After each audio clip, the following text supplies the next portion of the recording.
Cette prophétie sur ta vie va s'accomplir, voisin. Au nom de Habakkuk, le chapitre 2, le verset 1 à 4. Habakkuk 2, verset 1 à 4. Je proclame la parole de Dieu. Ok. Habakkuk, le chapitre 2, le verset 1 à 4. J'étais à mon poste et je me tenais sur la tour, je veillais pour voir ce que l'Éternel me dirait et ce que je répliquerai après ma plainte. L'Éternel m'adressa la parole et il dit: écris la prophétie, grave-la sur tes tables, afin qu'on la lise couramment. Verset 3. Car c'est une prophétie dont le temps est déjà fixé. Elle marche vers son thème et elle ne mentira pas. Si elle tarde, attends-la, car elle s'accomplira certainement. Verset 4. Voici, son âme s'est enflée, elle n'est pas droite en lui, mais le juste vivra par sa foi. Parole du Seigneur notre Dieu. 1 Timothée 1, verset 18. 1 Timothée 1, verset 18. 1 Timothée 1, le verset 18. Le commandement que je t'adresse, Timothée, mon enfant, selon les prophéties faites précédemment à ton sujet, c'est que, d'après elles, tu combattes le bon combat. Parole du Seigneur notre Dieu.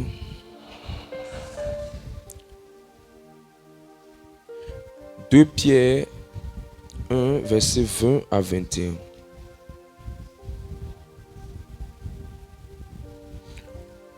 Deux Pierre, deuxième épître de Pierre, au chapitre 1er, à partir du verset 20 à 21.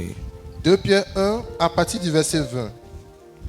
Sachant tout d'abord vous-même qu'aucune prophétie de l'Écriture ne peut être un objet d'interprétation particulière, car ce n'est pas par une volonté d'homme qu'une prophétie a jamais été apportée, mais c'est poussé par le Saint-Esprit que des hommes ont parlé de la part de Dieu.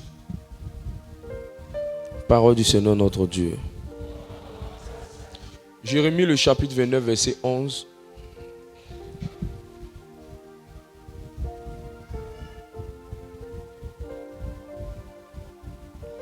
Jérémie, chapitre 29, verset 11.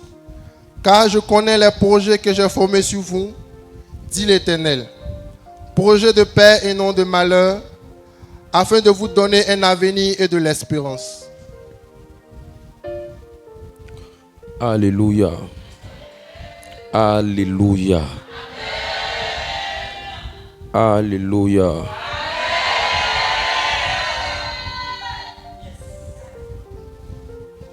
Écoute bien. La plupart de tout ce que Dieu dit, il s'engage à l'accomplir. Dieu n'a jamais dit quelque chose qu'il n'a pas accompli. Et aujourd'hui, pendant ces jours, je vais t'enseigner sur comment tu vas amener les prophéties à leur accomplissement. Si je devais donner un nom à ce magnificat, j'appelais le magnificat de la prophétie. Le magnificat de la prophétie. Alors dis à ton voisin, c'est mon magnificat. Dis à ta voisine, c'est mon magnificat. Alors c'est quoi une prophétie? Une prophétie, c'est une déclaration qui annonce l'intention de Dieu avant sa manifestation.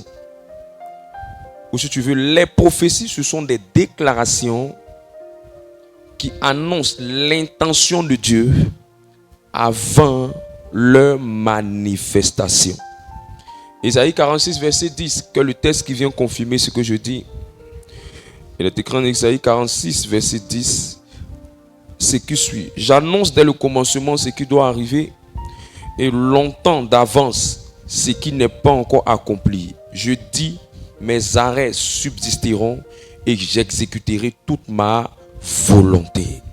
La deuxième définition de la prophétie, des prophéties, c'est que les prophéties, ce sont des prédictions faites par quelqu'un qui annonce l'avenir ou des événements futurs.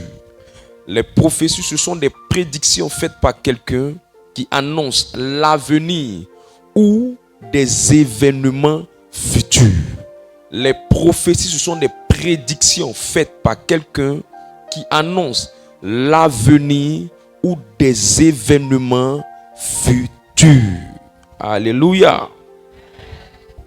Troisième chose que tu dois savoir, c'est que derrière toute prophétie qui s'est réalisée, il y a la main surnaturelle de Dieu. Derrière toute prophétie qui s'est réalisée, il y a la main surnaturelle de Dieu. C'est pourquoi quand quelqu'un t'annonce une prophétie, en règle générale, elle n'est jamais conforme à ta condition. Elle est généralement le contraire de ta condition parce qu'elle te dit ce qui arrivera. Elle te dit ce qui est sur le point de venir. Elle te dit ce qui est sur ce que tu deviendras, ce que tu accompliras, ce que tu as. Donc c'est tellement éloigné de ta réalité qu'elle peut ne pas sembler logique, qu'elle peut ne pas sembler humaine, qu'elle ne peut ne pas sembler naturelle. Écoute-moi bien, c'est parce qu'elle n'est pas humainement réalisable qu'il faut la main de Dieu derrière. Je dis quoi? C'est parce qu'elle n'est pas humainement réalisable qu'il faut la main de Dieu derrière. Sinon, si la prophétie est réalisable, tu n'auras pas besoin de la main de Dieu. Sinon, si la prophétie peut se concrétiser naturellement, tu n'auras pas besoin de la main de Dieu. Ce qui fait que la prophétie n'est pas réalisable, c'est que quand tu regardes ta condition avec ce qui t'a été dit, avec ce qui t'a été annoncé, tu vois une grande marge, tu vois une grande phase, tu vois comme le jour et la nuit, tu vois comme une grande mer qui sépare ce qu'on t'a dit avec ce que tu es. Mais j'ai une bonne nouvelle pour toi. Là où la main des hommes s'est arrêtée, la main de Dieu commence. Là où la main des hommes a dit c'est pas possible, c'est là que la prophétie commence à se matérialiser. 1 Roi 8 verset 15, qu'est-ce qu'il dit? 1 Roi le chapitre 8 verset 15. 1 Roi le chapitre 8 verset 15. Hein? Et il dit, béni soit l'Éternel, le Dieu d'Israël, qui a parlé de sa bouche à David, mon père, et qui accomplit par sa puissance ce qu'il avait déclaré en disant. Il a accompli par sa puissance ce qu'il avait déclaré en disant. Ça veut simplement dire quoi? Que c'est par la même puissance de Dieu que les choses peuvent s'accomplir. C'est par la même puissance de Dieu que les choses peuvent s'accomplir. Actuellement, tu es payé à 500 000, ou bien tu es payé à 200 000, ou bien tu es payé à 150 000. Et on te dit que tu seras milliardaire. Regarde un peu le calcul. Actuellement, tu habites dans une petite maison. Et puis, ça peut être 100 salons, 300 salons, 200 salons. Et puis, on te dit que tu vas construire un immeuble. Regarde la marge. Regarde un peu la marge. Actuellement, tu es là, même bisous, tu ne gagnes pas. On te dit, toi, tu vas te marier l'année qui est là. Toi-même, regarde un peu. Actuellement, tu es dans un travail, tu ne comprends pas le travail. Et puis on te dit, regarde, écoute-moi, tu seras directeur. Tu ne comprends pas ce qu'on te dit. Là où ce n'est pas logique, c'est le signe que ce n'est pas ta force qui va le réaliser.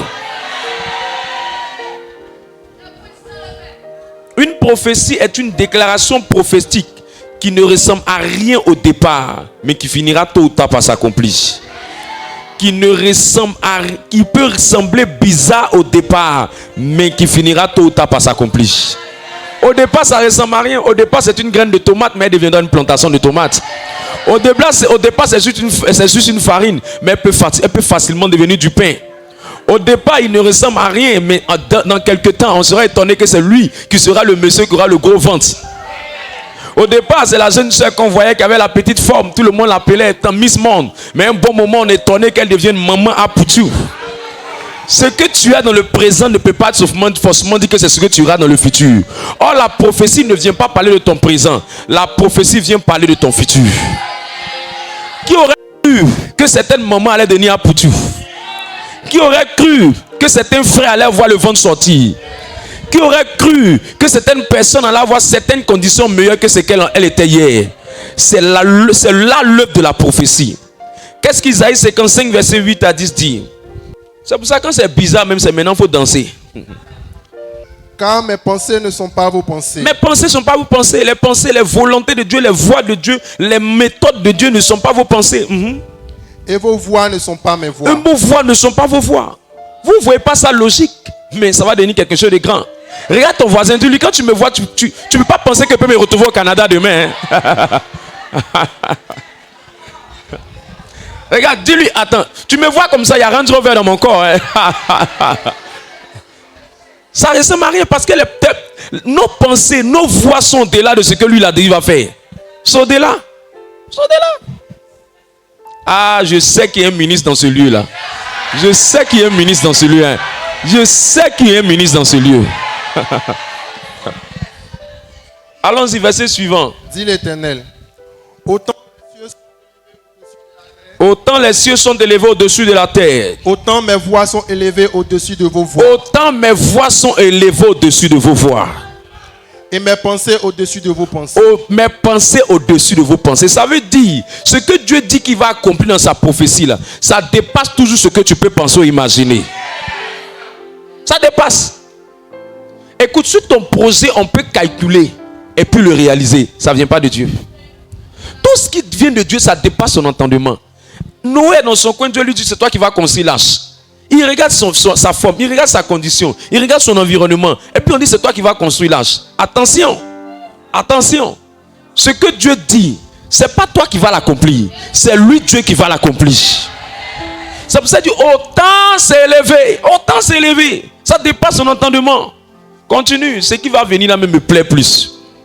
Comme la pluie et la neige descendent des cieux, et n'y retournent pas sans avoir arrosé, fécondé la terre et fait germer les plantes, sans avoir donné de la semence au et du pain à celui qui mange. Aïe!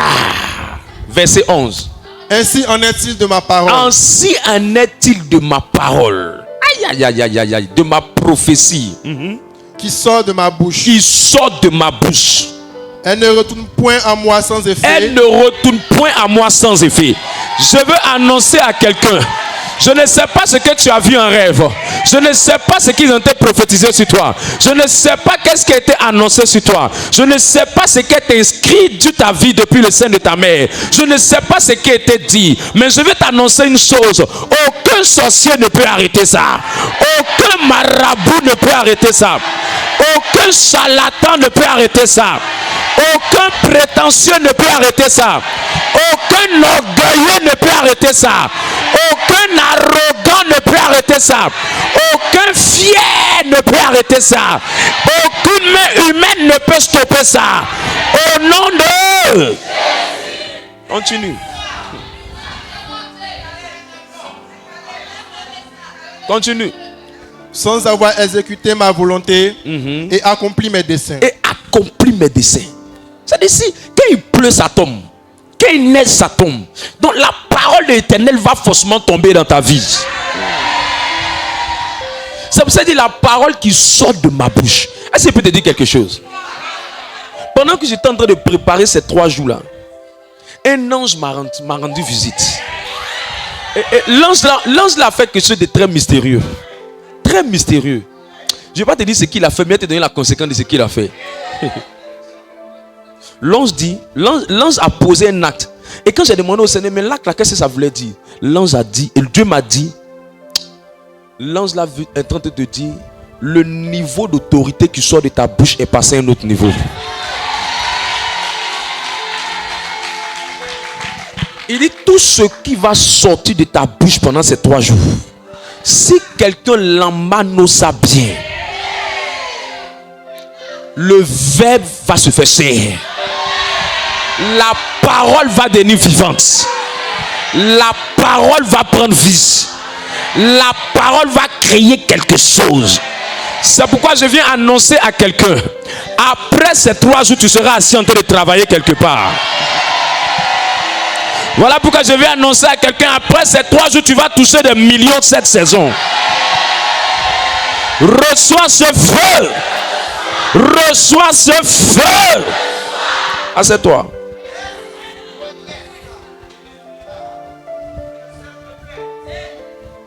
Est-ce qu'on peut avancer? Alors note ce que je te dis maintenant.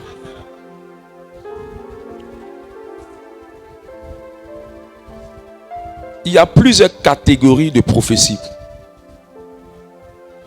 Et je t'en donne 4. La première catégorie de prophéties, ce sont les prophéties bibliques. Comment elles se manifestent? Quelles sont les caractéristiques pour les reconnaître? Ce sont des conseils et des avertissements inspirés par l'Esprit de Dieu. Acte 21, versets 10 à 12. On les appelle les prophéties bibliques. Parce que ce sont des conseils et des avertissements inspirés par l'Esprit de Dieu. Est-il la source de la parole de Dieu? Allons-y. Acte 21, verset 10 à 12. Comme nous étions là depuis plusieurs jours, un prophète nommé Agabus descendit de Judée et vint nous trouver. Il prit la ceinture de Paul, se lia les pieds et les mains et dit, voici ce que déclare le Saint-Esprit. L'homme à qui appartient cette ceinture, les Juifs le lieront, les Juifs vont le lier de la même manière à Jérusalem, et le livreront entre les mains des païens. Quand nous entendîmes cela, nous et ceux de l'endroit, nous prions Paul de ne pas monter à Jérusalem. Ça veut dire que ce qu'il avait dit était ce qu'il avait vu. Alors il a donné cet avertissement à Paul pour lui dire, si tu vas à Jérusalem, voilà ce qui va t'arriver à Jérusalem. Donc s'il ne va pas à Jérusalem, cela ne lui arrivera pas. C'est comme on dit à quelqu'un, dans ce quartier, il aura un danger. Donc si tu quittes le quartier, le danger ne viendra pas. Donc lorsqu'on donne, il y a des prophéties qui viennent pour donner juste des avertissements, pour prévenir quelqu'un, pour conseiller quelqu'un, pour interpeller quelqu'un. C'est pourquoi quand les gens sont venus voir Jésus, ils ont dit, Jésus, on a besoin de vin. Marie leur a dit, faites ce qu'il vous dira. Et qu'est-ce qu'ils ont fait? Il a dit, remplissez d'eau ces jarres. En Jean le chapitre 2, le verset 5. C'était une prophétie pour amener le vin dont ils avaient besoin. Mais cette prophétie n'était pas une prophétie qui parlait du futur, mais c'était une prophétie qui venait leur donner un conseil. Donc quelqu'un peut prophétiser pour donner des conseils. Pour te dire, ne mets pas ton pied ici, ne mets pas tes pieds là. Lui avec qui tu veux marcher là, fais attention à cette relation. Celle avec qui tu veux marcher là, fais attention avec cette relation. Tu es dans un groupe d'amis, ce n'est pas de bons amis. C'est un avertissement, c'est un conseil dans le but de t'aider, dans le but de te prévenir. Et pour Paul, malgré qu'il était un grand prédicateur, la Bible dit, un prophète nommé Agabus va lui dire, Agabus va dire à Paul, si tu vas à Jérusalem, voilà ce qui va t'arriver, les gens vont te tuer, les gens vont faire ceci. Alors ils ont commencé à prendre la décision, ils ont dit à Paul, c'est vrai que tu aimes prêcher, c'est vrai que tu aimes l'évangile, mais ne va pas là-bas. Je prie que les prophéties de ce genre arrivent dans ta vie dans le nom de Jésus-Christ. Je prie que des prophéties de ce genre arrivent dans ta vie dans le nom de Jésus-Christ. La deuxième manifestation de prophétie. La deuxième manifestation des prophéties, ce sont des prophéties de dévoilement. Des prophéties de dévoilement. C'est quoi les prophéties de dévoilement? Ces types de prophéties sont appelées généralement les paroles de connaissance. Et comment ça se passe? C'est l'exposition des connaissances ou des informations qui sont cachées. C'est l'exposition des connaissances ou des informations qui sont cachées. Alors regarde ton voisin. Il faut lui dire, il n'y a pas plus préparateur que le Saint-Esprit. Il faut lui dire, c'était juste pour te dire, il n'est pas dit quelque chose, c'était juste pour te dire. Amen. Donc, ce style de prophétie-là vient juste pour dévoiler des choses qui sont cachées. Dévoiler, exposer des choses qui sont cachées. Jean 4, verset 16 à 19. Jésus a appliqué ce type de prophétie-là. Dévoile les choses qui sont cachées. Jean 4, à partir du verset 16. Va, lui dit Jésus, appelle ton mari et viens ici. La femme répondit, je n'ai point de mari. Jésus lui dit, tu as eu raison de dire, je n'ai point de mari. Il dit, tu as eu raison de dire, tu n'as point de mari, c'est vrai. Car tu as eu 5 maris. Voilà ça. Voilà ça. Il est venu tout gâter. Et si aujourd'hui on peut faire ça en plein temps de prière? Les gens ne vont plus venir. Hein? C'est mieux, tu viens à l'écoute, il te dit, c'est tranquille. Il faut avoir la paix. Quelqu'un m'a dit, mais toi, mais pourquoi tu ne dévoiles pas les choses comme ça? Il dit, hey, il y a encore assez de temps à faire encore dans le ministère. Pas provoquer les choses. Amen. Jésus dit, tu as eu 5 maris. Elle risquait de dire, s'il n'était pas les 2 seulement, elle va dire à Jésus, jamais. Jamais. Jamais. Qui va accepter ça là? Tu as ta voisine, est-ce que tu vas accepter ça? Elle dit quoi? Elle dit oui, elle va accepter. Donc que le Saint-Esprit m'inspire alors pour venir vers toi tout à l'heure. Les orgueils n'aiment pas qu'on dise leur révélation. Pour ça, quand tu vois un orgueil, il ne faut jamais donner une révélation. Allons-y. Jean 4, verset 18. Relis ça encore. Jean 4, le verset 18. Car tu as eu 5 maris, et celui que tu as maintenant n'est pas ton mari. En cela, tu as dit vrai. Seigneur, lui dit la femme, je vois que tu es prophète. Hey! C'est sorti en même temps. Elle dit, ah! Tu sais, c'était tellement cassé. De toute façon, dans le village, elle se cassait pour aller chez ces 5 gars. Personne ne voyait dedans là. Elle dit, moi-même, je suis une dangereuse prostituée. Mais si tu n'es pas prophète, tu ne peux pas savoir ça là. C'est secret. C'est secret. Secret. Secret. Amen. Voilà qu'un jeune soeur qui est en train de pleurer par rapport à sa situation. Oh, ça va pas, ça va pas, ça va pas, ça va pas, ça va pas. Homme de Dieu, je ne souffre, c'est difficile, c'est difficile. Le Saint-Esprit m'inspire. Et puis le Saint-Esprit me donne une seule parole. Tu as un problème avec ta propre maman. En même temps, les larmes ont commencé à couler. Les larmes ont commencé à couler. Parce qu'elle s'est rappelée que personne n'avait dit à personne l'histoire qui s'est produite avec sa maman. Et quand c'est commencé à développer, voilà comment ça s'est passé avec ta maman. Voilà ce qui s'est passé avec sa maman. Voilà ce que tu as dit à ta maman sous l'effet de la colère. Et depuis ce jour-là, ta maman sous la colère aussi a dit une parole sur ta vie. C'est ça qui te condamne. Tu sais ce travail, ça ne va pas. Tu sais ce relation, ça ne va pas. Tout est bloqué. Tu as fait toutes les prières dans Abidjan là. Tu as tourné dans tous les groupes d'Abidjan là. Rien ne va. C'est là même on commençait à déborder encore. Juste une parole. Juste une parole. Donc quand la prophétie vient juste pour exposer des connaissances cachées ou des informations cachées, elle te met à nu, elle te désarme, elle te montre que Dieu sait tout. Dieu connaît tout. Et Dieu voit tout. Actuellement, Dieu sait si tu as bu bac avant de venir. Dieu sait si tu as mangé galette avant de venir. Dieu sait qui t'a caressé avant de venir. Dieu sait quelle image tu as regardé avant de venir. Dieu sait. Mais je prie qu'il t'accorde sa miséricorde. Troisième type de prophétie. C'est troisième, non? Troisième type de prophétie, ce sont les prédictions. Les prédictions. Acte 11, 27. Les prédictions. Ce sont des prophéties qui révèlent les choses à venir. Là, on ne te dit pas ce que tu as caché, mais on te dit ce qui va venir. Tu vas devenir ça. Tu vas accomplir ça. Tu seras ça. Vas-y. Acte 11, le verset 27. En ce temps-là, des prophètes descendirent de Jérusalem à Antioche.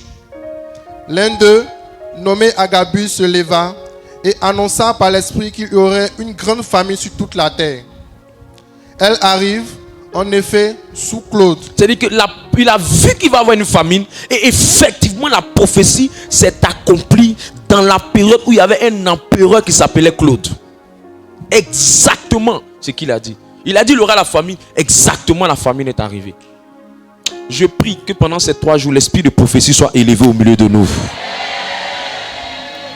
Pas des prophètes papato, mais des prophètes qui voient des choses qui doivent arriver. Parce que vous savez, qu'à un moment donné, tu es dans le désespoir, il faut que tu saches où tu es en train de partir. Et Dieu a besoin de te révéler ça. Dieu a besoin de te montrer ça. 4e type de prophétie, et la dernière qui est l'une des plus puissantes, que j'aime très bien, ce sont les déclarations prophétiques. Ce sont des déclarations prophétiques. C'est quoi les déclarations prophétiques? Ce sont des paroles de puissance libérées en vue d'engendrer un miracle ou un cycle de faveur. C'est quoi les déclarations prophétiques? Ce sont des paroles puissantes relâchées en vue d'engendrer un miracle ou un cycle de faveur.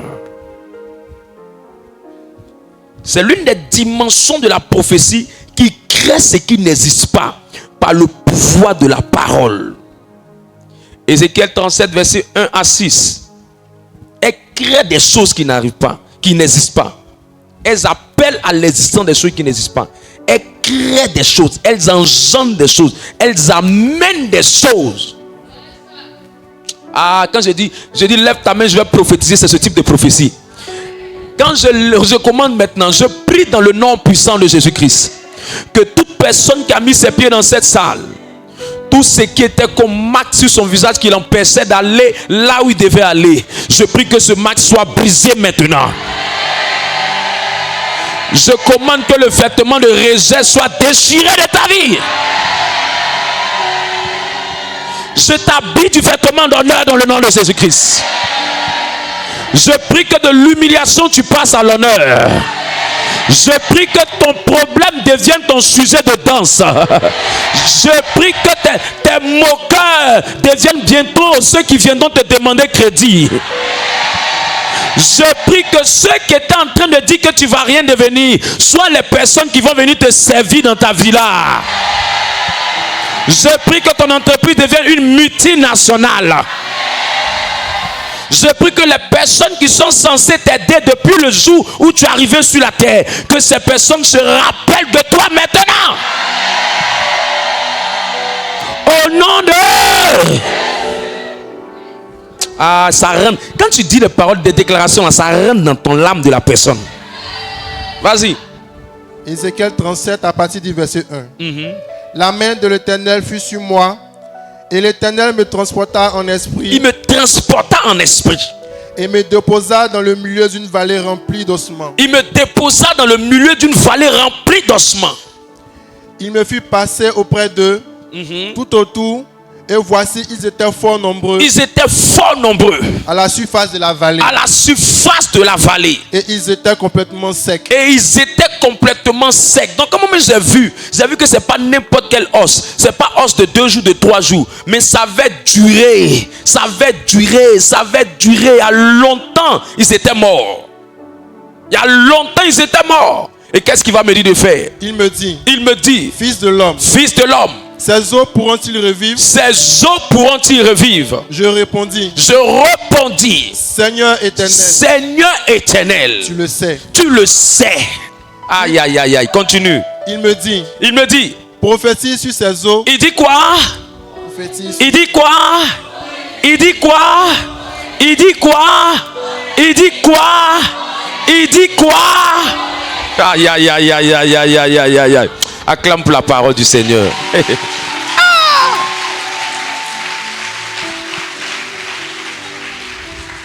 Donc, modérateur, quand on déclare les paroles, ça veut dire prophétiser. Oui. Donc, quand tu relâches les paroles sur nous, ceux qui sont assis, c'est parce qu'ils ne connaissent pas ça. Sinon, quand tu entends une parole comme ça, tu sais que ce qui sort là, c'est pas parce que le gars il a quitté celui-là la maison, il a envie de bavarder. S'il a envie de bavarder, il va parler devant son miroir. S'il a envie de bavarder, il va parler sur ses enfants. S'il a envie de bavarder, il va parler sur sa femme. S'il a envie de bavarder, il va parler ailleurs. Mais quand il vient, c'est parce qu'il a vu quelque chose dans sa bouche et que l'esprit lui a dit, parle, parle, parle, parle. Je commande maintenant que ce qui était mort dans ta vie cette saison, ce qui était gâté, mélangé, qu'on ne pouvait plus arranger, les hommes de ta famille sont informés de ce problème-là. Tout le monde sait que toi tu as ce problème. Tout le monde sait que toi tu as cette maladie. Tout le monde sait que toi tu as cette situation. Les hommes même quand ils t'appellent pour te consoler. Les hommes même quand ils t'appellent par rapport à ça. Finalement tu as commencé à dire c'est mon problème. Finalement tu as commencé à dire c'est ma maladie. Je dis maintenant par le sang et le feu du Saint-Esprit, ce problème se change en victoire. Ce problème se change en victoire. Ce problème se change en victoire. Ce problème se change en victoire. Reçois ton miracle. Reçois ton miracle. Reçois ton miracle. Au nom de... Aïe, aïe, aïe, aïe, aïe. Maloucha bahanda labrado. Affiche-moi le texte s'il te plaît.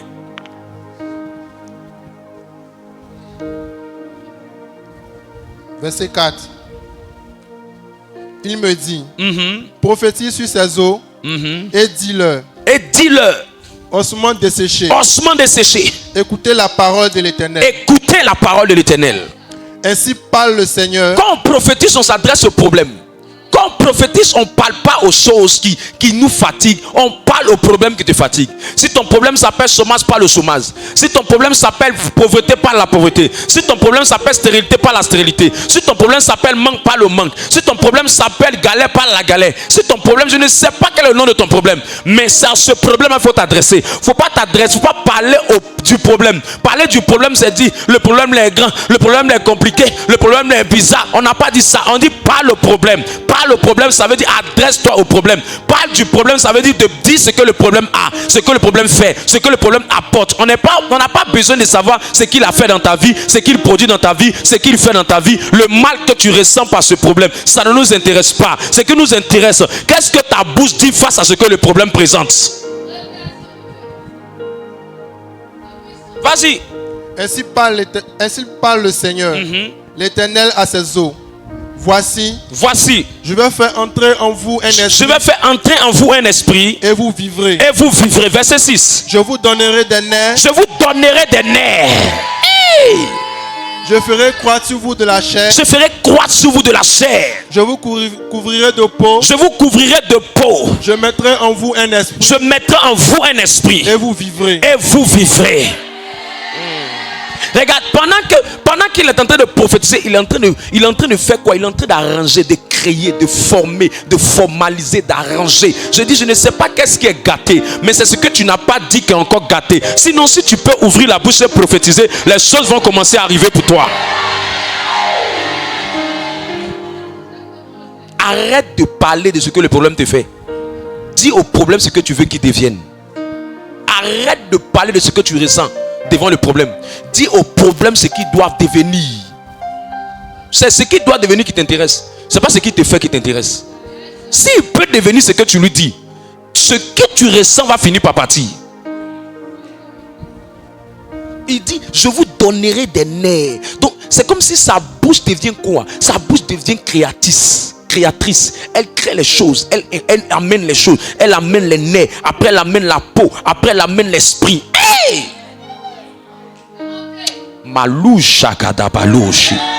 Si un membre de ta famille est en train de te fatiguer, après ces 3 jours, quand le feu que tu vas mettre dans ta bouche, parce qu'à la fin de ces 3 jours, Dieu m'a dit, tu vas libérer une onction de feu sur la bouche de ce peuple. Et il m'a dit, il dit, votre parole va devenir comme un glaive. C'est-à-dire que ce que vous allez dire, les gens vont avoir peur de vos paroles. Je commande maintenant que là où tu n'avais pas touché certaines sommes d'argent, je ne sais pas où tu étais limité financièrement, mais je déclare que la limite est brisée devant de toi. Je déclare que la limite est brisée devant de toi. On t'appellera boss, on t'appellera milliardaire, on t'appellera multimilliardaire. Je ne sais pas dans quelle voiture tu n'es pas encore monté. Je commande que cette voiture frappe à tes pieds. Je ne sais pas tu as besoin de combien, mais j'appelle dans ta vie 10 millions. J'appelle dans ta vie 25 millions. J'appelle dans ta vie 35 millions. J'appelle dans ta vie 50 millions. J'appelle dans ta vie 2 millions. J'appelle dans ta vie 5 millions. J'appelle dans ta vie 600 000. J'appelle dans ta vie 800 000. J'appelle dans ta vie la provision surnaturelle. Au nom de...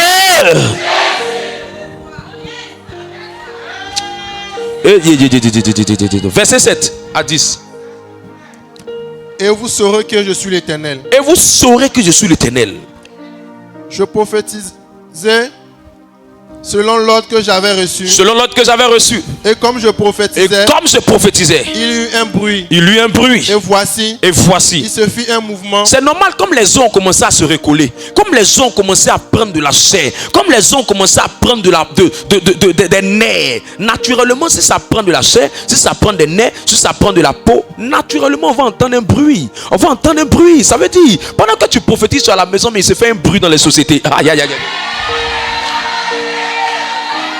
Je dis, pendant que tu es dans ta chambre, tu es en train de prophétiser. L'ange est en train d'attirer ce qui doit venir vers toi. Pendant que tu es en train de prophétiser, je ne sais pas, tu as prophétisé pour combien? Mais je suis en train de dire que l'argent que tu as appelé est en train de courir. Aïe, aïe, aïe, aïe. Je ne sais pas, tu as prophétisé pour quelle somme. Mais je suis en train de dire que le financement est en train de venir. La voiture est en train de venir. Le mariage est en train de venir. Le succès à ton concours est en train de venir. La percée est en train de venir. La délivrance est en train de venir. Le miracle est en train de venir. Il va se faire un bruit dans les rues. Assieds-toi 2 minutes. Allons-y. Il se fit un mouvement et les eaux s'approchaient les uns des autres. Je regardais et voici, il leur vint des nerfs, la chair crue et la peau les couvrit par-dessus, mais il n'y avait point en eux d'esprit. Il me dit, prophétise et parle à l'esprit. Prophétise, fils de l'homme, et dis à l'esprit. Ainsi parle le Seigneur, l'Éternel. Esprit, viens des 4 vents, souffle sur ces morts, et qu'ils revivent. Allons-y, verset 10. Je prophétisais selon l'ordre qu'il m'avait donné. Et l'esprit entra en eux. Et il reprit vie. Et il se tint sur les pieds. Aïe, aïe, aïe, aïe. C'était une armée nombreuse. Écoute, je ne sais pas comment, mais quand tu prophétises, là où il y avait la mort, c'est comme si... C'est pour ça que quand tu vois quelqu'un en train de prêcher, puis un moment, il se tient debout là. C'est pas parce qu'il fait exprès. Il y a quelque chose qui est entré en lui. Tu ne peux pas l'expliquer. Ça ne peut pas s'expliquer. C'est surnaturel. Quelque chose le dit. C'est ma parole. C'est mon message. C'est ma révélation. C'est ma déclaration. C'est la puissance de ma parole. C'est ce que Dieu veut pour moi cette saison. Je dis, je ne sais pas comment ça va se passer. Mais jusqu'au 3e jour de ces 3 jours. Aïe, aïe, aïe, aïe, aïe, aïe. Je vois un mouvement dans la ville. Je vois un mouvement dans la nation. Je vois un mouvement dans les quartiers. Je vois un mouvement dans les affaires. Aïe, aïe, aïe, aïe, aïe, aïe, aïe, aïe, aïe, aïe, aïe, aïe. J'appelle à l'existence ce qui n'existait pas.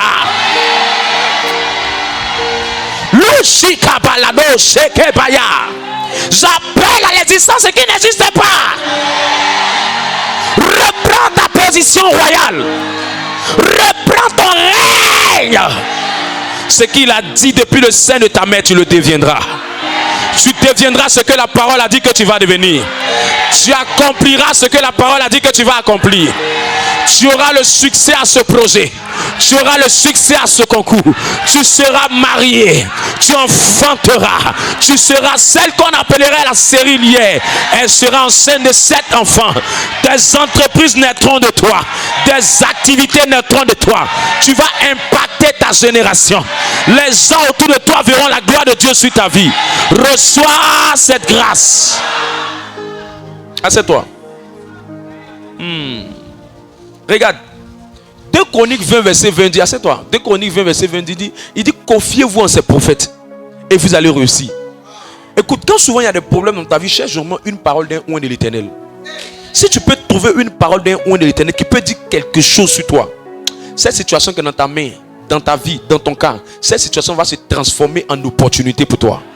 Si seulement tu peux trouver quelqu'un, je ne sais pas qu'est-ce qui te manque, quel manque est dans ta vie, mais à un moment donné, tu as prié, rien n'a bougé. À un moment donné, cherche la bouche de ton oint et qui parle sur ta tête, malado. S'il a dit quelque chose, je ne sais pas comment ça va se passer. De la mort, ça va passer à la vie. Du blocage, ça va passer à la restauration. Ce sont les onctions prophétiques comme ça qui amènent les situations à changer. Il faut qu'on parle sur toi. Il faut qu'on dise quelque chose sur toi. S'il n'y a personne pour dire, ça ne s'accomplira pas. S'il n'y a personne pour parler avec une onction prophétique, ça ne viendra pas. Il faut des gens pour parler. Il faut un pour prophétiser sur toi. Donc quand ça chauffe, trouve quelqu'un pour parler sur ta tête. Trouve quelqu'un pour parler sur ta vie. Trouve quelqu'un pour relâcher quelque chose sur toi. À un moment donné, quelqu'un vient me voir et me dit, papa, je ne sais pas, il y a quelque chose qui fatigue ma vie depuis ce moment. Il y a quelqu'un qui me persécute, qui m'empêche de bouger. Je dis, ah bon? Ça fait plusieurs fois qu'on est en train de prier pour ce sujet-là. Mais là, je ne vais plus utiliser la formule même de la délivrance. À faire des délivrances m'énerve. Ça m'énerve, mais j'ai arrêté à faire des délivrances même. Viens. Je dépose sur ta vie cette marque. À compter de maintenant. Ce n'est plus toi qui vas les poursuivre. Ce n'est plus oui, eux qui vont te poursuivre, mais c'est toi qui vas les poursuivre. Dans le règne spirituel, tu vas devenir violent et dangereux. Je te transfère cette chose et je dis à tous les couvents de sorciers, cette personne devient intouchable dans le royaume de Dieu. À l'instant même, l'esprit de sorcellerie s'est manifesté. Non, on dégage. Tout ce qu'on a pris, on va partir. On laisse tomber. Pourquoi? Parce qu'une parole a été dite. S'il y a une parole prophétique sur ta tête, il y a une destinée qui va s'ouvrir sur ta vie. Reçois ta portion. Il y a quelqu'un qui est venu voir Pierre. Il dit, moi j'ai faim, je vais manger. Pierre dit, en acte 3, verset 6, il dit, je n'ai ni or ni argent à te donner, mais ce que j'ai. Aïe. Vous savez, pendant que quelqu'un prêche, il y a une onction qui quitte de l'hôtel là, et puis c'est en train de partir comme ça, c'est en train de Manoshi Kabayada.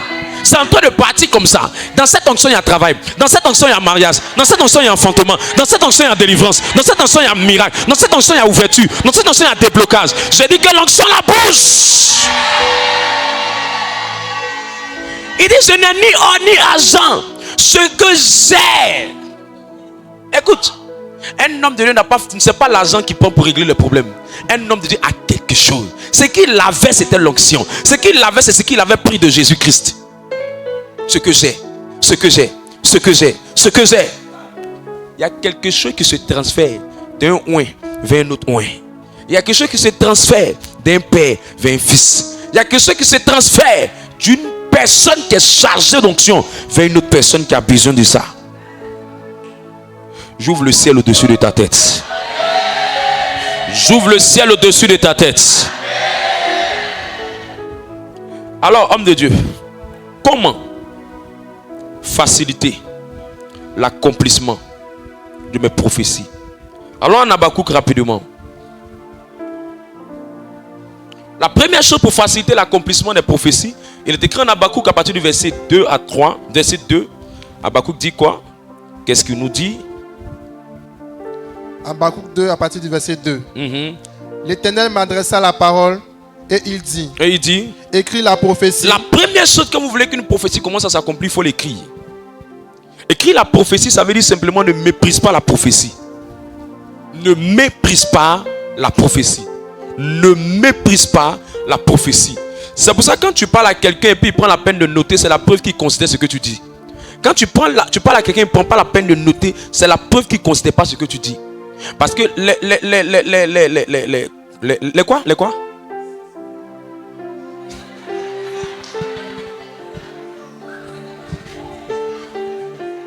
Écoute,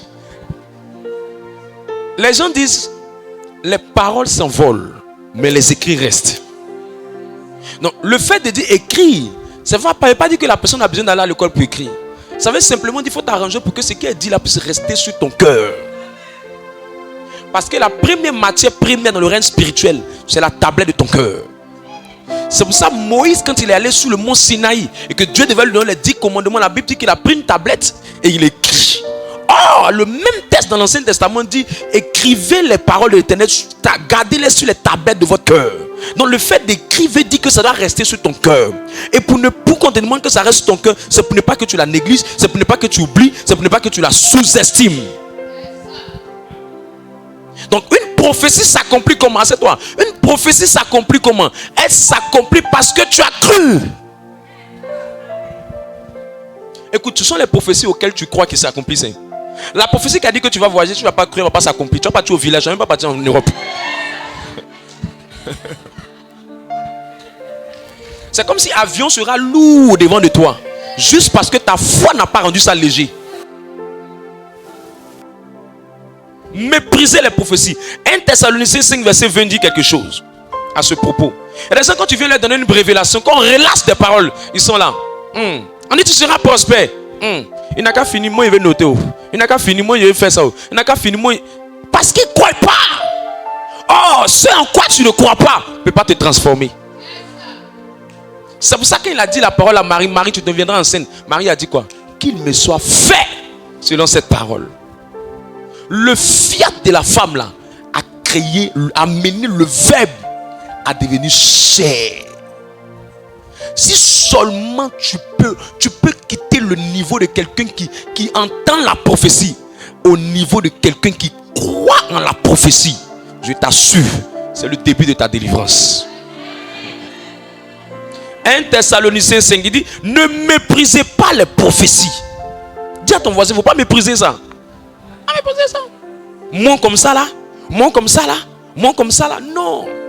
Comment on ne méprise pas? 1, il faut l'accepter. 2, il faut la recevoir. 3, il faut l'accueillir. 1, il faut l'accepter. 2, il faut la recevoir. 3, il faut l'accueillir. 1, il faut l'accepter. 2, il faut la recevoir. 3, il faut l'accueillir. Quand tu l'acceptes, tu dis en toi-même, c'est pour moi. Quand tu la reçois, tu dis un amen pour aller. Quand tu l'accueilles, tu manifestes de l'enthousiasme, de la joie pour montrer que tu l'as accueilli. Quelque chose que tu dis que c'est pour toi. Non, non. Ta vie ne va jamais changer simplement parce que tu vas à l'église. Ta vie change parce que ce qui est dit dans la parole de Dieu, tu l'as attrapé. Tu l'as attrapé. S'il y a quelqu'un pour l'attraper, il y a quelqu'un qui va la voir. Nombre 23, verset 19. Il dit, Dieu n'est pas un homme pour mentir, ni le fils d'un homme pour se repentir. Dieu n'est pas camarade de quelqu'un pour dire quelque chose, il ne va pas respecter pour le faire. Tu sais, ton papa peut te mentir, ta tante peut te mentir, ton frère peut te mentir, tes amis peuvent te mentir. Mais Dieu, il ne ment jamais. Il ne ment jamais. Il ne ment jamais. Il ne choue jamais. Il n'est pas un homme pour mentir. Il respecte sa parole. Il respecte sa parole. Dieu n'est point un homme pour mentir, ni le fils d'un homme pour se repentir. Ce qu'il a dit, ne le fera-t-il pas? Ce qu'il a déclaré, ne l'exécutera-t-il pas? Quand tu as quelqu'un pour dire, tu as tombé enceinte, tu es là, moi comme ça là, il ne va pas me menstruer. Tu parles de quoi même?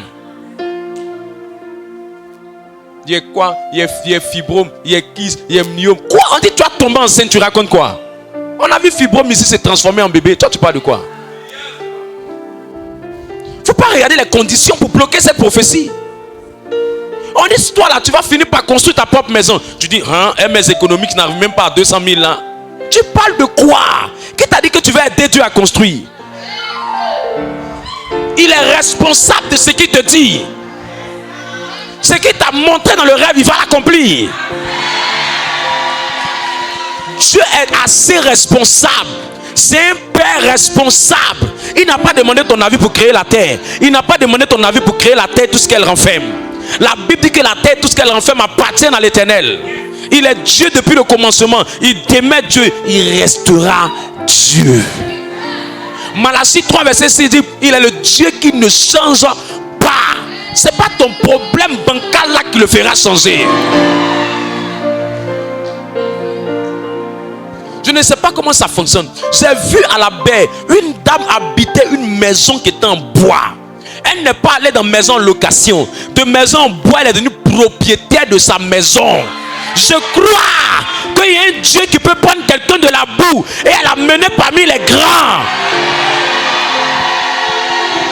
Je crois que tout le monde dans ta famille peut avoir du mal à se marier. Mais il y a un Dieu qui va briser ça dans ta famille. Je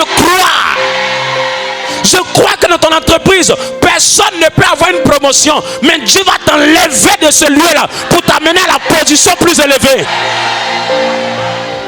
Je crois que Dieu n'a pas besoin de voir les circonstances pour agir dans ta vie. Mais il a besoin que tu croies en sa parole pour faire ce qu'il a fait.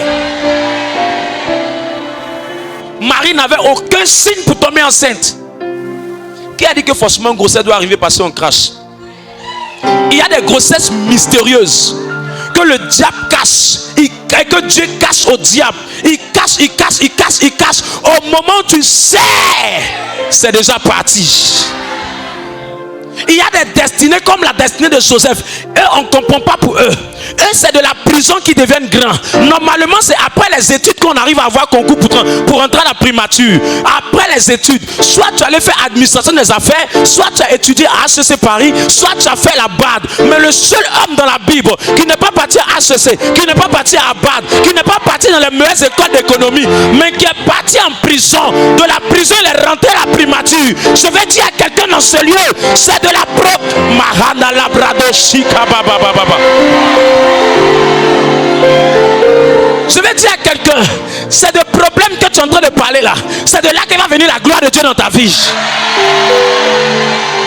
C'est de la situation que tu dis que c'est gâté là. C'est de là qu'il va venir ton élévation.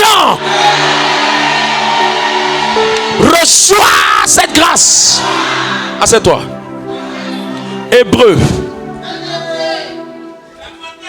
Prends Hébreu. Non, quand il regarde là, je ne vois aucun signe qui montre que ma prophétie va s'accomplir. Tu racontes quand même. Quand tu iras prison et puis primature, c'est la même chose. Ah, super.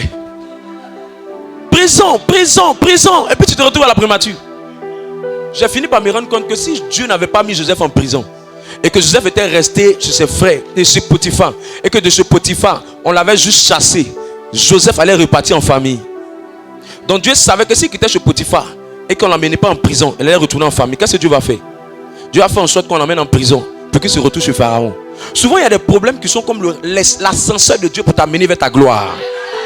Souvent quand tu regardes les problèmes, on dit mais attends, le problème on fait quoi comme ça? Mais c'est comment? Pourquoi c'est comme ça? Pourquoi c'est comme ci? Pourquoi c'est comme ci? C'est comme ça, c'est comme ça, c'est comme ça. Mais tu ne sais pas que les pensées de Dieu sont au-delà de tes pensées. C'est ce problème même qui est en train de te préparer pour aller vers la gloire. Reçois cette victoire là. Qu'est-ce que Hébreu dit? Hébreu dit quoi? Hébreu 4, 2. Hébreu 4, le verset 2. Car cette bonne nouvelle nous a été annoncée aussi bien qu'à eux. Mais la parole qui leur fut annoncée, là, ne leur servit de rien. Ça n'a rien produit dans la vie. Mais pourquoi? Parce qu'elle ne trouva pas de la foi chez ceux qui l'entendirent. Elle ne trouva pas de la foi chez ceux qui l'ont entendu. C'est comme ton voisin. Il n'y a pas de foi. Je parle, mais il n'y a pas de foi dans son cœur. Il n'y a pas de foi. Je ne sais pas pourquoi ton voisin est comme ça. Je suis en train de parler, il est assis comme c'est foutu, mais placali.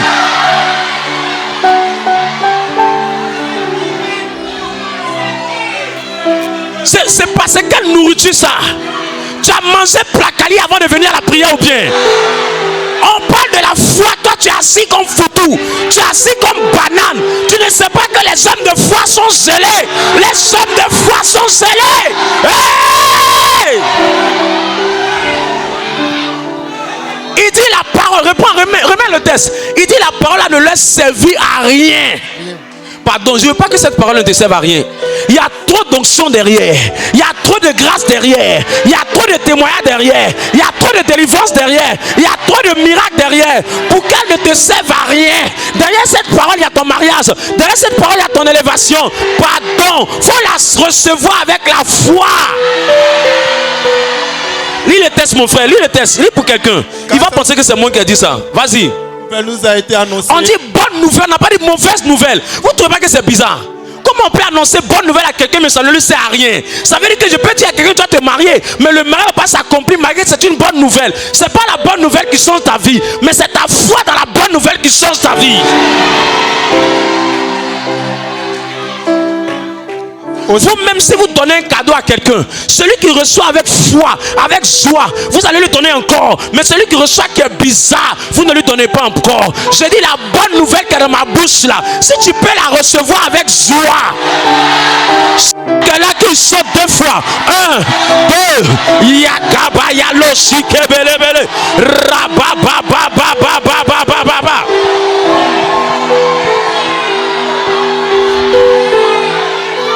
Hey! Hey! Hey! Hey! Lis encore. Elle nous a été annoncée aussi bien qu'à eux. Mais la parole qui leur fut annoncée ne leur servit de rien, parce qu'elle ne trouve pas de la foi chez ceux qui l'entendirent. C'est ce que ça veut dire, servir de rien. Ça veut dire ça ne te produit rien. Ça ne t'apporte rien. Tu viens à la prière lundi, tu viens à la prière mercredi, rien. Répète après moi, rien. Tu viens à la prière dimanche, tu viens à la prière l'autre dimanche, tu viens à la prière après l'autre dimanche, tu viens à la prière après l'autre mercredi, tu viens encore après encore, tu viens l'autre jour encore après, tu viens l'autre dimanche encore, tu viens à Magnificat 1, tu viens à Magnificat 2, Magnificat 3, Magnificat 4, Magnificat 5. Pourquoi rien? Dis le test. À cause de quoi? Pourquoi rien? Parce qu'elle ne trouva pas de la foi chez ceux qui l'ont entendu. Tu entends, mais tu n'as pas de foi derrière. La première chose pour qu'une prophétie s'accomplisse, il ne faut pas la mépriser, il faut l'accepter, il faut la recevoir.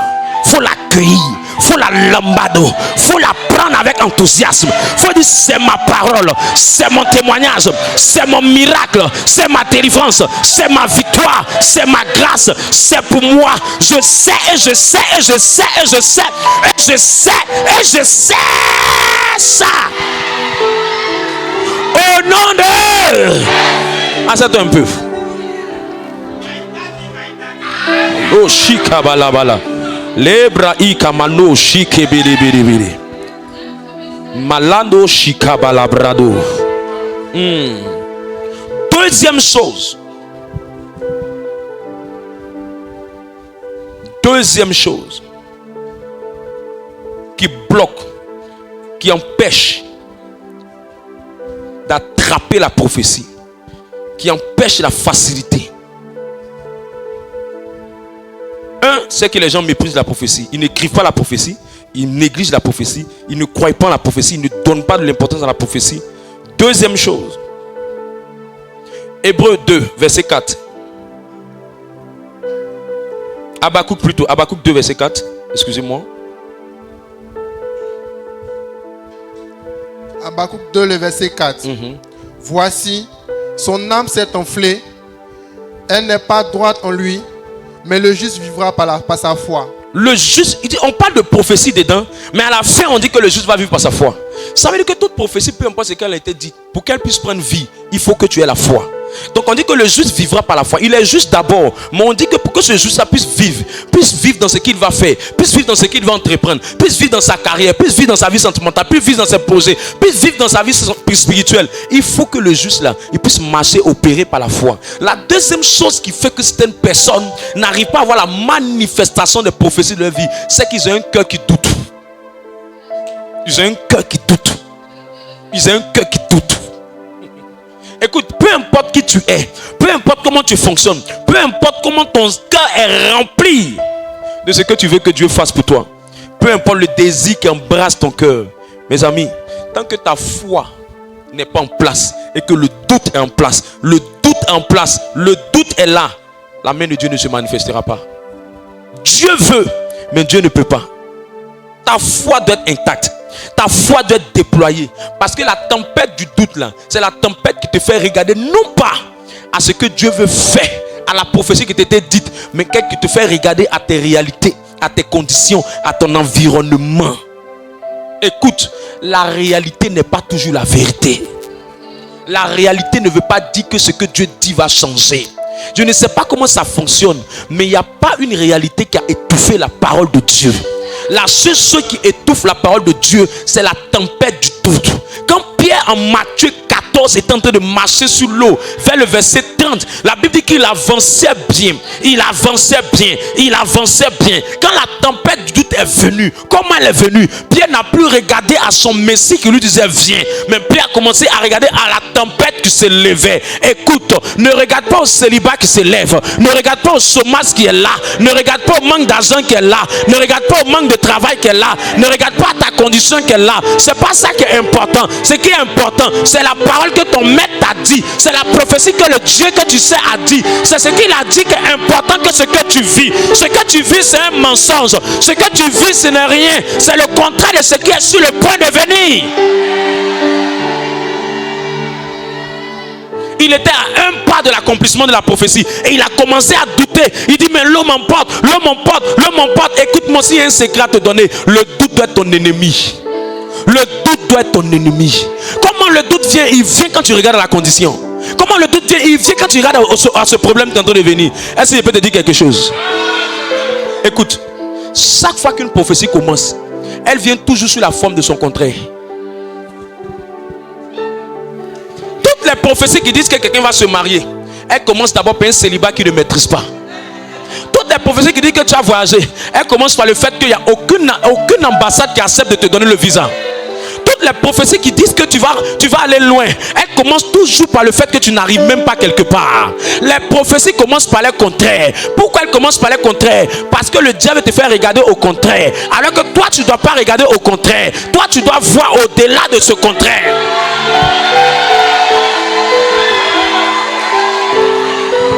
Pendant que la prophétie est en train de te montrer le célibat, il faut dire à la prophétie, écoute, il a dit que même si elle tarde, elle s'accomplira. Elle s'accomplira. Tu ne me feras pas douter. Satan, tu es un menteur. Satan, tu es un menteur. Moi, je vais travailler, je vais me marier, je vais enfanter, je vais voyager. Satan, tu veux me distraire. Je ne regarde pas ce que tu es en train de faire. Satan, tu ne me feras pas pleurer. Je ne vais pas pleurer. Je ne vais pas douter. Je ne vais pas chavirer. Je ne vais pas paniquer. Ce que mon Dieu m'a dit est vrai. Il a dit que le juste va vivre par la foi. Il n'a pas dit que le juste va vivre par les problèmes. Il n'a pas dit que le juste va vivre par la réalité. Écoute-moi bien. Ce que Dieu dit est plus puissant que ce que tu traverses. Ce que Dieu dit est plus puissant que ce que tu traverses. Ce que Dieu dit est plus puissant que la condition. Regarde au-delà. Regarde au-delà.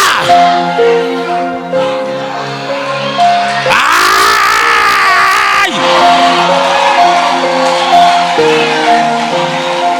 Quand le diable vient te dire non, est-ce que ça va se produire? Ce que Dieu a dit, quand tu vois là, est-ce que ça va se produire? Est-ce que tu vas avoir ça? Est-ce que tu vas avoir ceci? Est-ce que tu vas avoir cela? Écoute, la Bible m'a donné un test pour toi. Il peut te donner le test. Romains 3, verset 4. Affiche-moi le test. Non, comment regarde comment tu es. Tu es sûr que tu vas avoir. Tu es sûr que tu vas avoir ce financement. Tu es sûr que ton entreprise va décoller. Tu es sûr que ce que tu dis là va avancer. Tu es sûr que ce que tu as annoncé. Tu es sûr que c'est pas la pensée de l'homme de Dieu, cette prophétie là. Tu es sûr que c'est pas quelque chose qu'ils ont inventé pour toi. Tu es sûr que ce que tu as vu, ça vient de Dieu. Tu es sûr que c'est l'Éternel qui t'a dit. Voilà ce que je vais lui dire. Il dit loin de là que Dieu, au contraire, soit reconnu pour vrai et que tout homme soit reconnu pour menteur. Car il est écrit, afin que tu sois trouvé juste dans ta parole et que tu triomphes jusqu'on te juge. Satan, tu ne vas pas me distraire.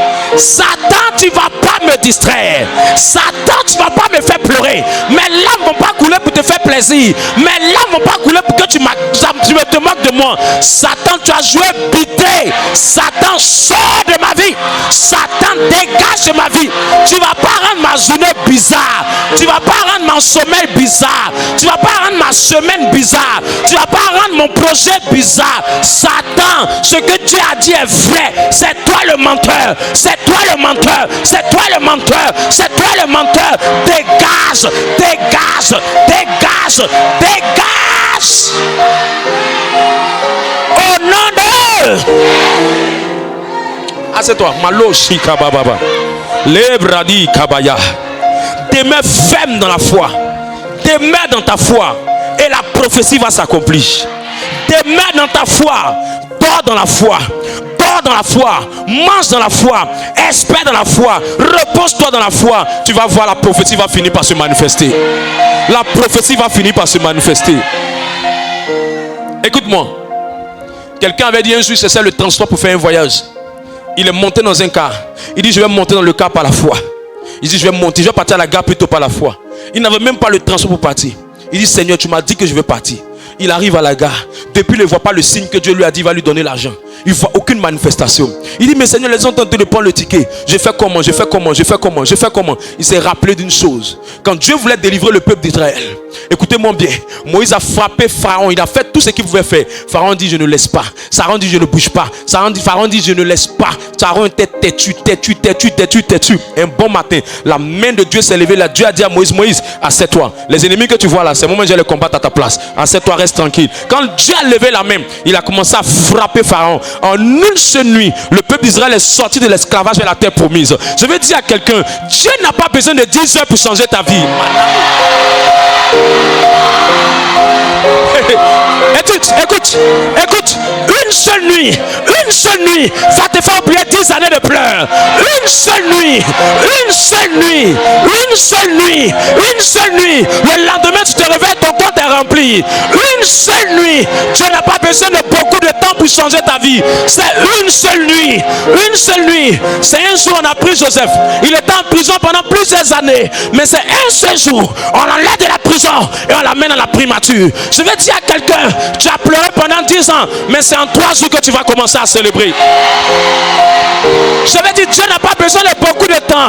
Dieu n'a pas besoin de beaucoup d'années. Il est le maître des temps. Il est le maître des circonstances. Il est le maître des heures. Il est celui qui gère les emplois du temps dans sa main. Il n'y a rien qui peut l'échapper. S'il dit cette nuit, il finit avec ton dossier. Cette nuit, il va finir avec le dossier.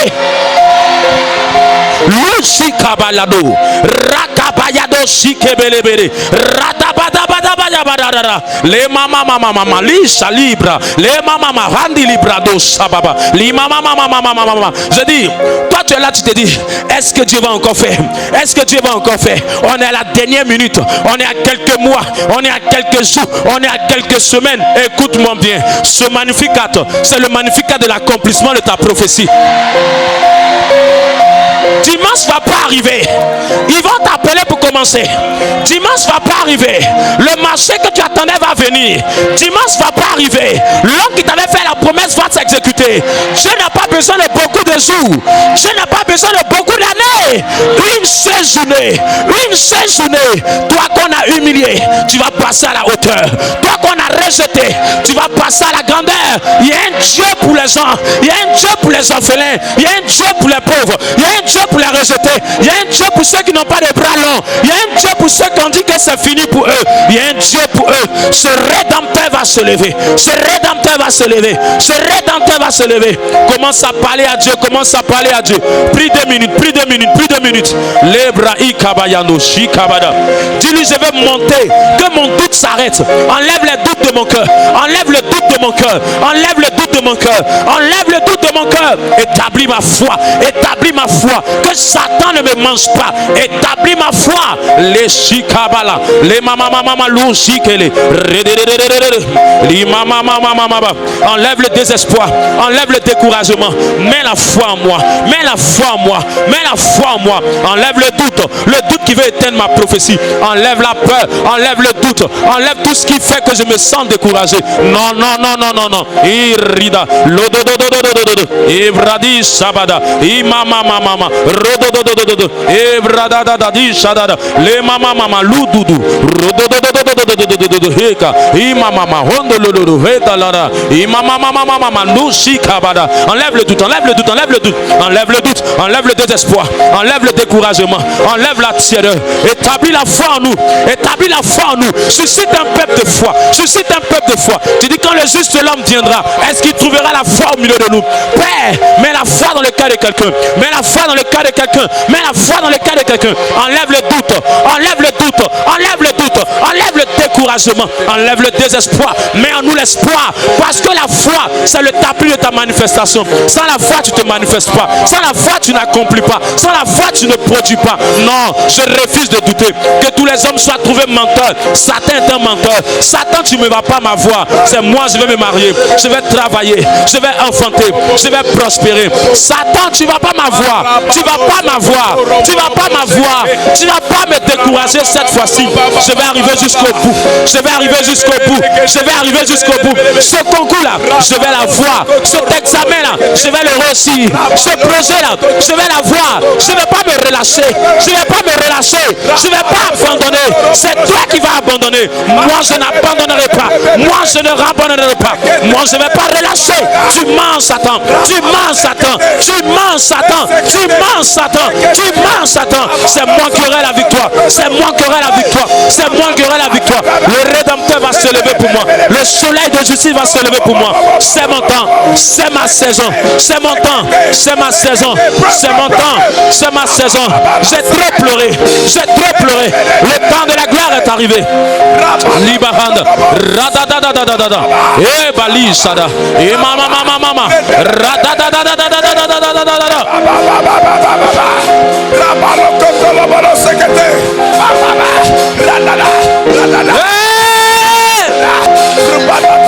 Au nom de le ciel est ouvert.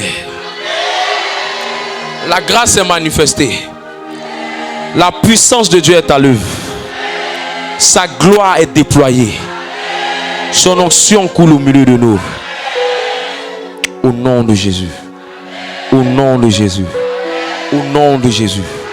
Au nom de Jésus. Assieds-toi dans sa présence. Assieds-toi dans sa présence. J'ai besoin de 3 personnes. Je te dis ce que je te dis vendredi maintenant. 3 personnes. 3 personnes ici.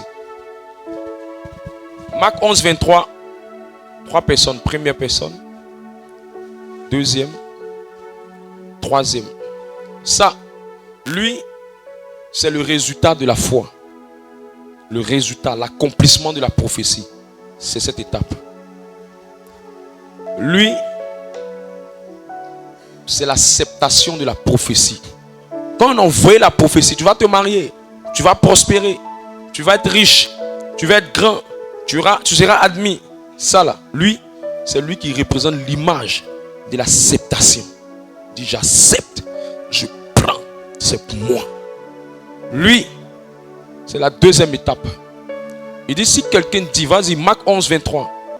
Je vous le dis en vérité, si quelqu'un dit à cette montagne, ôte-toi de là, jette-toi dans la mer, s'il ne doute point, la prochaine étape, s'il croit dans son cœur, s'il ne doute point. Donc la deuxième étape, c'est ce que vous enseignez. Tu dois tuer le doute. Descends, doute. Descends, abaisse-toi encore. Accroupis toi-même. Accroupis-toi. Accroupis. Le doute doit descendre. Encore jusqu'à t'asseoir. Le doute doit descendre. Il dit s'il ne doute point dans son cœur. Donc il a accepté la parole qui dit qu'il va prospérer. Il a accepté la prophétie qui dit qu'il va se marier. Il a accepté. Donc ça c'est l'acceptation. C'est annuler le doute. Il y a des personnes, dès qu'ils ont annulé le doute, et qu'il va arriver l'accomplissement de la prophétie. Il y a pour d'autres, c'est instantané sur le champ. Donc ils viennent, j'ai reçu de la part de Dieu. Ils viennent rendre témoignage. Il y en a pour d'autres, ce n'est pas instantané. Le cas de la femme qui perdait le sang pendant 12 ans, en Marc 5, verset 28 à 30, cette femme-là, pour elle, c'était instantané. Elle dit, en elle-même, si je touche son vêtement, s'il ne doute pas dans mon cœur, je crois que je vais recevoir. Elle est partie, elle a touché, elle a reçu. Mais le cas d'Abraham, ça n'a pas été instantané, ça a mis un peu plus de temps. Qu'est-ce qui fait que pour d'autres c'est instantané et pour d'autres c'est pas instantané quand ils croient? Qu'est-ce qui fait que pour d'autres ça se manifeste après que la prophétie soit libérée et pour d'autres ça met un peu plus de temps et pour d'autres ça s'annule? C'est à partir de là maintenant que je vais t'apprendre maintenant comment naviguer, déployer la foi. Parce que si tu ne sais pas déployer la foi, peu importe comment l'accomplissement veut venir, ça va mettre beaucoup de temps.